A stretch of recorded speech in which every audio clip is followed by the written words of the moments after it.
Coucou les cocos, comment ça va ce matin? En pleine forme? Génial! Super contente que tu aies pu profiter de la fin de semaine ensoleillée. Les copains, ce matin, j'avais envie qu'on observe ensemble les mots d'orthographe que je te présentais cette semaine. Les mots d'orthographe cette semaine, tu vas peut-être les utiliser pour créer des phrases ou encore pour jouer à Magimo.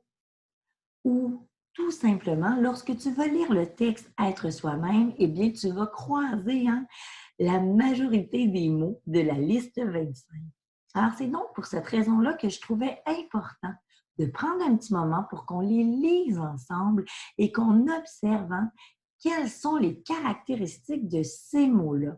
Quels peuvent être aussi les petits défis que je vais rencontrer lorsque je vais utiliser ces mots-là dans une écriture ou lorsque je vais créer une histoire.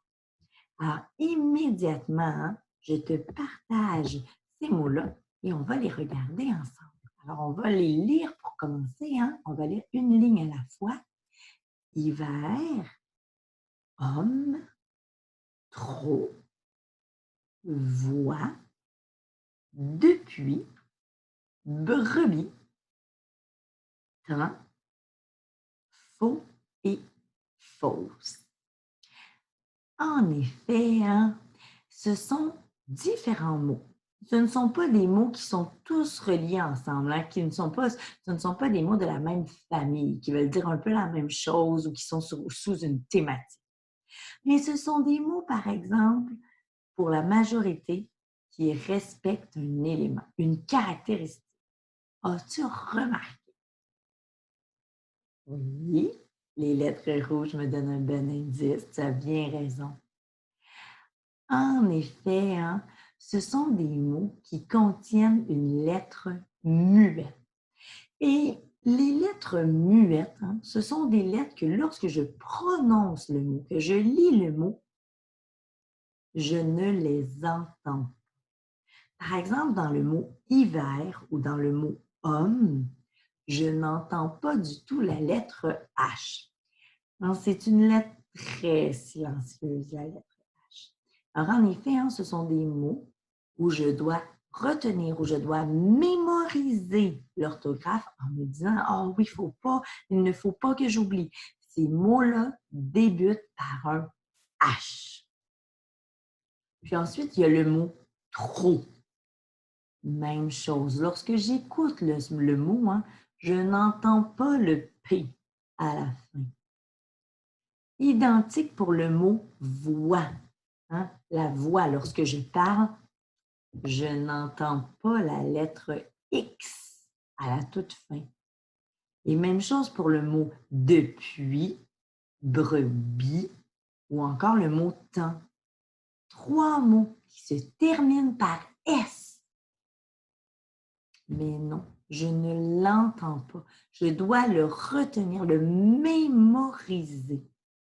Et si tu as remarqué, le mot temps, en plus d'avoir une lettre muette que je n'entends pas, bien, il a été construit avec la règle de Monsieur Champion. C'est un mot qui respecte la règle de Monsieur Champion. Parce que tu vois, le son « en » ne s'écrit pas E-M, mais bien E-M. Pourquoi? Tu as bien raison, parce que la lettre après le « en », eh bien, c'est un P.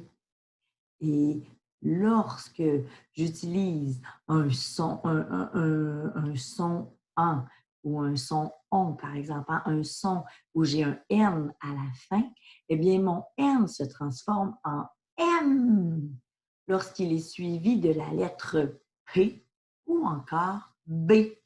Et dans ce cas-ci, c'est un P. Pour le mot faux, c'est un peu particulier parce que régulièrement, par exemple, les noms ou les adjectifs qui se terminent par une lettre muette, que je n'entends pas, eh bien, lorsque je le mets au féminin, parfois cette lettre-là apparaît, je l'entends. Par exemple, si je te dis petit, on dirait que la dernière lettre que j'entends, c'est un I. Mais lorsque je te dis petite, j'entends mon T. Hein? Je vais même te l'écrire en dessous, même si ce n'est pas un mot de vocabulaire, juste pour que tu comprennes. Lorsque j'entends petit, hein, je n'entends que ces lettres-là. Mais lorsque je mets mon mot au féminin, petite, à ce moment-là, j'entends le T de petit. Hein? Puisqu'au féminin, généralement, j'ajoute un E uniquement. Alors, en effet, régulièrement, lorsque je mets mes noms, mes adjectifs au féminin, il y a beaucoup de chances, hein, il y a beaucoup de chances que j'entende la lettre muette. Mais dans le cas de faux, lorsque je mets le mot au féminin, fausse, hein, et je n'ai pas le choix de mettre deux S, hein, parce que le mot fausse respecte bien la règle du poisson. Il n'est pas dans la catégorie hein, des mots de la maison de Rosie. Je n'entends pas un Z, mais bien un S. Donc, deux S. Hein? Eh bien, j'entends bien mes S au féminin, mais faux ne se termine pas par un S. Il prend un X. C'est faux! Non! Moi, c'est ma manière, hein? C'est ma technique pour me souvenir que faux prend un X à la fin. Lorsqu'on dit que c'est faux, hein, nous sommes en désaccord. Non, non, non! Ce n'est pas vrai. C'est une information fausse. Cet élément est faux. C'est bon. Alors, en effet, faux prend un X à la fin, alors qu'au féminin, hein, bien, il prend évidemment deux S. Un peu spécial. Hein?